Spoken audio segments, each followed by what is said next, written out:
Welcome back to Inside Sources. Today is Democracy Day, and I want to have a conversation to look at the advances and the challenges that remain around the very idea of us having a democratic society in our country.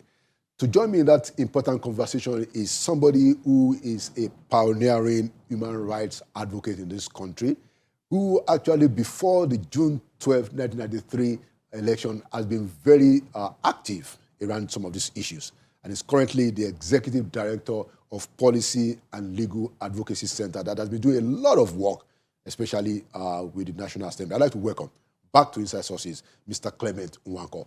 My brother, happy Democracy Day. Yeah, thanks, Laulu. Happy Democracy Day to you and to our viewers and Nigerians. I think it's well said. We should be happy that we have civilian government in Nigeria. Exactly. And, it's very important to make that careful distinction that, okay, at least we have civil rule for now.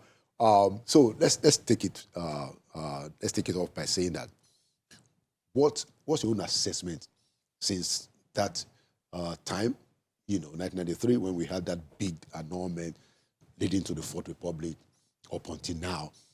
What are the critical developments or progresses and the challenges that you think remain in our quest to have a truly democratic society? I think we've had significant improvements. It's been a mixed bag as well. Citizens have become much more aware. June 12, 1993 was still an issue. A lot of people were not familiar with civilian rule. In 1993, I had never really experienced civilian rule. So well, you must have done so in 1793. Oh yes, sorry. Yeah. I did see that. But what I mean is that a whole lot of people, but at least 30 years didn't see it, and for a lot of us who did see the beginning of democracy and the end of it, and then see the military intervene, it was a major challenge, knowing how to live in that era. And that's why the movement to create the human rights movement, the democracy movement started. And if you recollect, I had created the Civil Liberties Organization, joined by my friend Ulisa Agbakoba. We jointly created the Civil Liberties Organization, and that became the major rallying point for challenge to democracy, to military dictatorship.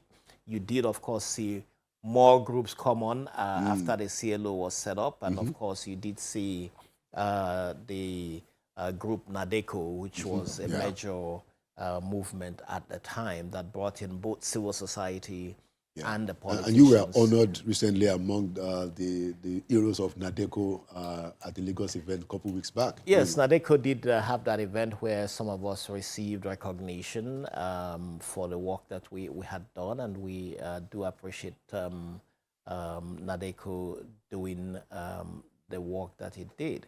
But the point, I think, is really that we have seen some improvements. Citizens are very much more aware now what democracy means. In the period between 1979 and 1983, there were criticisms of the civilian government, especially after the first election under civilian rule was conducted in 1983, where we saw the elections badly run, badly managed, and incredible results produced from that election. Landslide. And people, of course, a lot of people were angry about that election, where you had landslide, like you said, moonslide, and the rest of it, and all of the crises that generated, especially in the southwest of the country.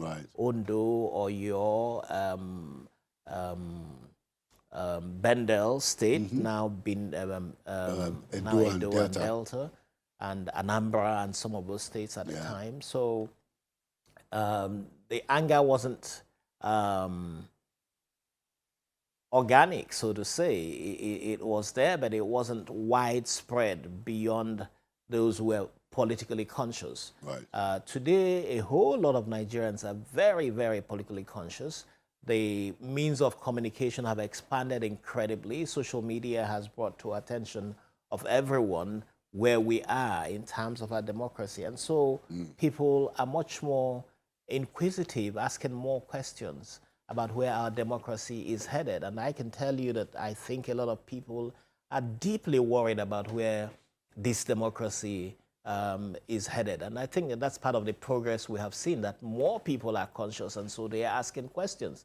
They're asking questions of the executive about the failure of the executive to do what it should do, about the levels of corruption in the executive, about the mismanagement of resources in the executive, about the legislature and how the legislature is not meeting up to people's expectations on the nature and level and extent of oversight that the legislature should handle, about the courts and how the courts are now being questioned about some of the decisions that they give, and how it is that people feel that those who commit impunity say with impunity go to court. In their thinking that, yes, it doesn't matter if you go to court anyway, the courts won't give you justice. So I think those are issues that people are much more aware of now, and is raising concerns. Okay, very, very good opening statement that covers the whole 9 yards. So let's take it one by one and see how far we can go. Let's start with the idea of legislative reforms, around the elections, which is, a major issue. I remember all the way back to when President Yaradua was president. He set up this idea of having the Ways Commission that did quite a lot of work in the area of electoral reforms. Between then and now, we've had quite a few other alterations to it. And we have come to a point now, Clement, where the Electoral Act says that parties are only limited to 2 options, for their primaries. It's either they come with a consensus candidate or they do direct primaries. But what we have seen, in this season of primaries is a lot of irregularities. Clearly, there are some few instances where things worked out very well, like in Lagos gubernatorial and few other instances, people think that, okay, this is decent.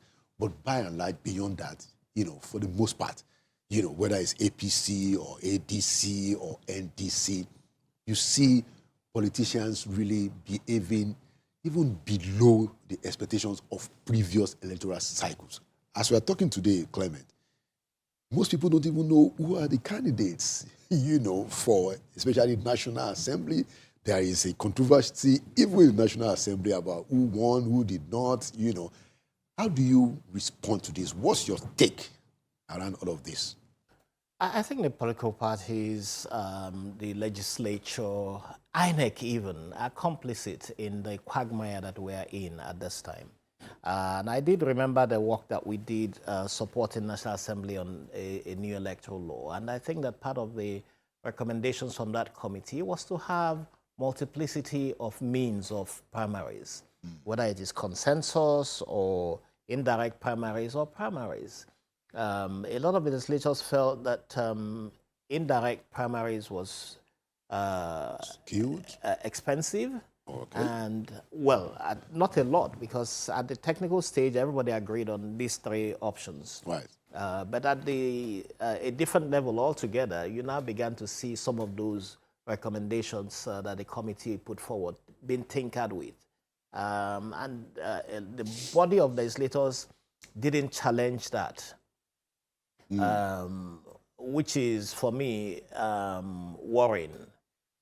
It shouldn't be that the leadership of a legislature determines how the legislature votes. Every legislator is there in their own right. Yeah, they are independent representative of the people. Representing their constituencies. It shouldn't be that a presiding officer, for instance, who is just first among equals or second among equals, we come and tell everybody, begins to tinker, and the leadership of a particular house tinker and come up and ram down the throat of legislators what should be passed, which is something more work that needs to be done to get the legislature to become independent. It's not just independence from the executive, but independence from their own leadership, such that they can have reasoned conversations among themselves and come up with what makes sense to do. We have now seen that the removal of indirect primaries and allowing for direct only or consensus has given a lot of options to party leadership and executive leadership in the state to determine who the candidate is. So if a governor in the state decides that he doesn't like a particular legislator, Right. not because he has not been excellent in legislative duties, but because of some other considerations, Right. then that legislator doesn't get in because the governor controls the party list, who shows up for primaries as a party member, and then people can be beaten into line to accept a consensus that is perhaps just the governor's own wish. Yeah. So these are things that are wrong with the Electoral Act. And then suddenly we have also seen that parties themselves got into crisis. Some have alleged that that crisis is instigated by the central government, and it may not be far from the truth that that is the case. So virtually every political party is in a crisis. Yeah. Apart perhaps from the ruling party, which has its own internal problems, but it's not exposed to extraneous interferences. So the instability in parties has meant that the primaries has not gone quite well. And then INEC comes and compounds the problem by creating its own timelines that is in violation of the Electoral Act. Because the Electoral Act gives a particular time during which parties must have their primaries. Okay. And INEC comes in and circumscribes this and shortens it. And then someone goes to court, but that court case came after the primaries. Most of the primaries have been conducted. And then the court says INEC's timelines are illegal, and I agree with that decision. Interesting. But then another court comes. Someone else goes to another court of concurrent jurisdiction, obtains a contrary decision to say that INEC should proceed with those timelines. Now, that's the challenge with the judiciary that we're having today. And I bring a perfect example. We had President Donald Trump go to the US, go to the John F. Kennedy Center, and procured a renaming of the center in his name. Yeah. And began to call it Donald Trump Kennedy Center. Changed the management of the center. Became the chair. And became, you know, and someone went to court. And the court ruled that Trump's actions were illegal because the center was named by Congress. And so the executive Trump cannot rename it by executive order. What did Trump do? He obeyed it. Today, his name has been removed from the building. Trump did not go to another court in Florida, his home state, to go and get a counter order and say his name was to remain there.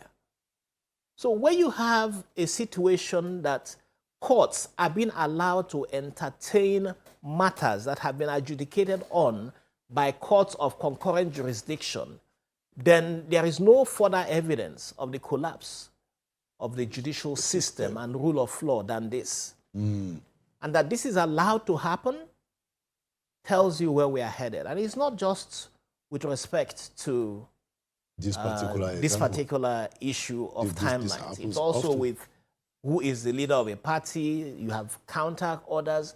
How can the judiciary allow this to be going on? How can the leadership of the judiciary allow this to be going on? How can the National Assembly actually allow this to be going on? There should be enforcement of criminal proceedings against this type of conduct. Interesting. But, you know... you do have, you do have a situation where the entire system is broken down. And it's a question for all of us. One, the political parties themselves in the confusion that they are in, the executive overreaching itself to create crisis within political parties, the National Assembly itself not able to show its independence of thought in terms of laws that it passes, and the Electoral Commission just basically giving to everyone the worry that it is not acting in a way that is non-partisan. Yeah, interesting. So in your own view, or what they argued, why was INEC interested in shortening the time, circumscribing the outlines of the timing of the electoral process? It's what unclear sense to does it me, make? and the Constitution is very clear. Elections cannot hold earlier than 150 days. 150 days from May 29th means that elections cannot hold earlier. You count back 150 days. 150 days is 5 months. So if you count back from May, then you're looking at elections holding perhaps in January, December 29th. No earlier than that. And then it says no later than 30 days, which means that elections can still hold until April 28th. Right. It makes no sense to me that you, virtually half of the membership of the Electoral Commission are going to vacate office before the next elections. Then you have a new chairman. Why are you rushing yourself into an election that people are beginning to question whether you're ready for? So it would seem to me that if INEC is not going to be ready for elections, is it possible that INEC is being pressured to conduct elections earlier? Simply because parties are in crisis and they would not have recovered from the crisis before the early election date that you have chosen? Interesting. And why would INEC allow itself to be put in that position? We did have an election in 2023 that raised a lot of concerns about credibility of the electoral process. You would expect a new INEC chairman and INEC to be very conscious of the fact that public credibility is at its lowest. And some people have even said it's as low as it was in 2007 when the late President Yar'Adua inaugurated the Electoral Reform Committee headed by Justice Uwais. So if you're coming from that low public confidence level, why don't you work in a way that rebuilds it? And then, I am part of what we the platform called the Civil Society Election Situation Room, the Civil Society Situation Room. Yeah, you used to chair it, actually. And I chaired it for more than 10 years. And as I speak to you now, I do not know of any election platform group, whether it is a Civil Society Situation Room or any other group, that has close understanding of what INEC is doing regarding the next elections. Because everybody seems to be confused. We have no information. Is it that you are not engaging INEC, or INEC is not engaging you as they used to do? It is that we are ready to engage with INEC. Is INEC ready to engage with us? You don't know. We have to wait to see that. But you can't run an election where you are caged and insulated from engaging with stakeholders. Now, in terms of that engagement, is it that in previous electoral cycles, that engagement ought to have started by now? I'm trying to figure out the timing for the engagement. When the Civil Society Situation Room was created in 2010, it was an immediate engagement with Professor Tahiru Jega's led INEC. And that engagement never ceased. I see. So whether it was during elections or post-elections or pre-elections, it was ongoing.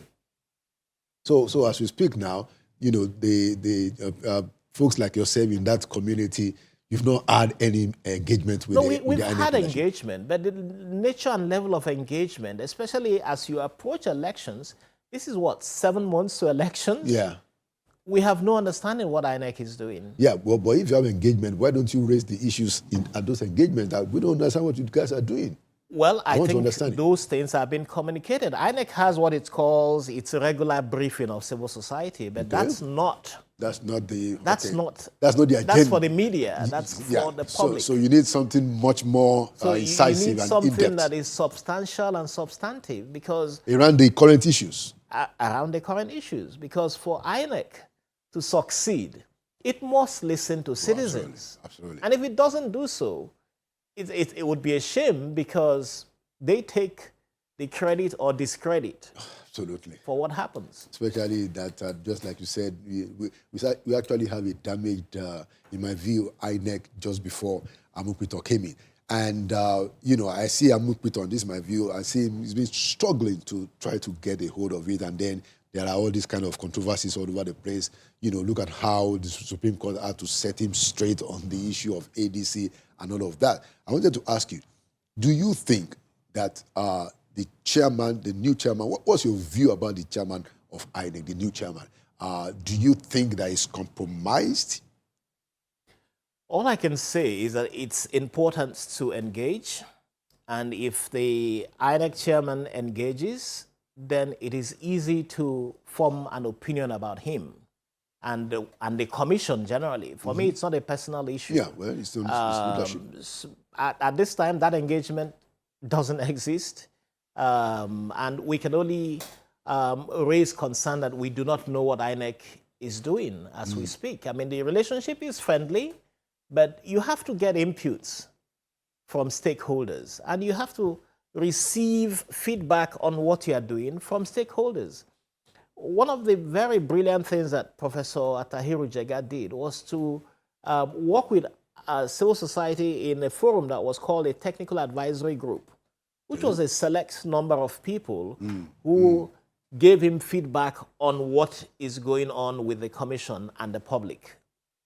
I don't know if that exists right now, and I think that to some extent, Professor Mahmood tried to do a bit of that, even if it was sometimes a tense relationship, to the point that he basically had to disband it because he got very tense when the group was quite emphatic on what needed to be done. And I was very much involved with that group, actually coordinating that group. And I'm not asking for any particular roles. I'm just simply saying that it is important that you listen to people who have experience and knowledge of these issues, who would be able to give you an honest feedback. Because for me, it's to say honestly and truthfully to you that this is wrong. This is right. I remember a time under when Professor Jega was chairman of INEC, and the executive at the time was trying to get the chairman and commissioners to be responsible to the secretary of the commission. And we said no. There's a constitutional amendment that says that INEC will appoint its own secretary. There's a constitutional amendment that says that INEC shall not be subject to the control and direction of any person whatsoever. Those constitutional provisions, those laws exist. And it is important that the commission understands that they are not subject to the control or directive or direction of any person or authority. Except the Constitution. Except that they respect the Constitution. And quite honestly, if you are in the commission, whether a commissioner or a chairman, and you feel that you are hampered in the work that you do, you don't have to remain there. You don't have to. Interesting. That's, of course, if you are concerned about your integrity. Yeah, yeah. And the INEC chairman, new INEC chairman, is a senior advocate of Nigeria. So, I would expect that he understands these issues clearly. But let's move along, because I wanted to also talk about, since we're talking about democracy, political parties themselves, they are institutions of democracy.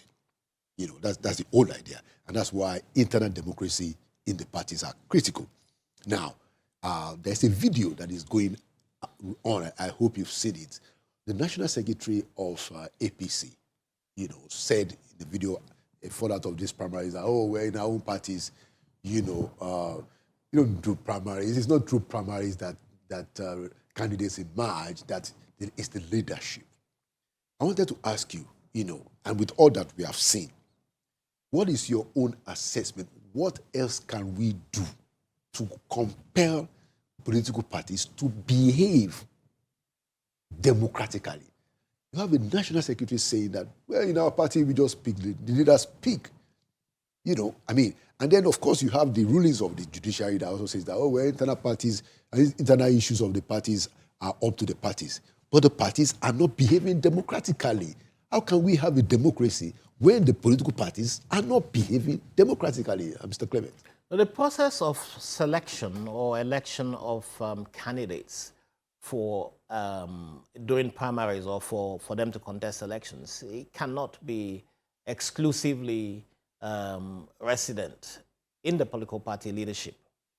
And again, I go back to the U.S., and it's a bit ironical that I'm going back to Trump, whose democratic credentials are up for debate at this time. But well, at least he's being curbed. yeah, but you In have few seen instances. what has happened recently, and I think it was over the weekend or Yeah. last weekend that a lot of the primaries in the U.S. held. Yeah. Trump, when he supports a candidate, goes all out. He doesn't stop others from contesting. Of course. But he says, this is the candidate I'm supporting. Yeah, but there's and then he mobilizes his whole MAGA base. group, a base, to go and support his own candidate, which is what we should do here. The law in this country does not say that parties can impose candidates. No, that doesn't exist in the Electoral And that is Act. what is happening now. The Electoral Act is quite clear. It prescribes, if the Electoral Act did not anticipate that primaries be contested, it would make no provisions for it. It would simply say parties should submit their list of candidates. But this is a first past the post-electoral system. What that means is that the candidates must be known, they must be chosen by the parties through democratic process. And that's why even the constitution amendments that are going on indicates how, and the Electoral Act as well, how to handle pre-election matters in courts. So it anticipates that there would be dispute that would be settled. So quite clearly, I think that if any party official says things that are contrary to the Electoral Act or the Constitution, it behoves on the party members to say, we don't accept what you're saying. And I think that people should feel able to challenge violations of the law, whether within political parties or indeed any other arm of government. Interesting, very, very, very important. And, you know, because of our time, let's start to wrap up. So it's been 3 years now, you know, just as we are celebrating Democracy Day, it's also 3 years of the Tinubu administration.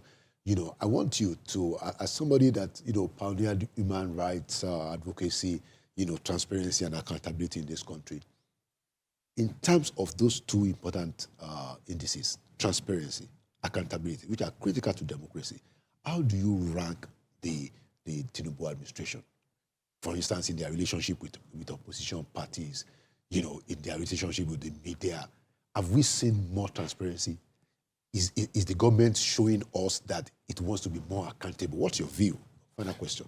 I think that it's a whole lot of issues. For me, I think that any government that doesn't respect human rights has a serious problem. And I think there's been a whole lot of human rights issues regarding this administration that it needs to put itself in check on. A lot of people are acting under cybercrime laws. The administration has had a whole lot of people arrested, and it's not just at the federal level. It's used by government officials against critics. Transparency issues, people are asking questions, for instance, about budgets. It seems that a budget is passed by the National Assembly. No one gets a sense of how it is implemented or if it is implemented at all. Projects are being carried out, and one of the biggest, most expensive projects that this country has ever introduced appears to be operating without a budget that anybody understands. And this is the Lagos-Calabar Coastal Highway. No procurement process. The humongous sum of money involved, the National Assembly has not shown to us that they approved such a budget. There is no accountability regarding it. All we have seen is a Minister of Works who very much loudly speaks about it without pointing to the grounding in terms of fiscal accountability for this. So these are major issues. There are human rights questions. There are questions about interference with democratic principles, political party independence, and how resources of state are used to induce crisis within political parties. All of these are issues that we should be very, very concerned about. And for a lot of us who suffered incredibly under military rule, a lot of people were killed under military dictatorship, the very horrible dictatorships of General Sani Abacha and General Ibrahim Babangida. A lot of people died, were killed. For a lot of us who went through that brutal phase of life in this country, we celebrate civilian rule, but we want it accompanied by real democracy.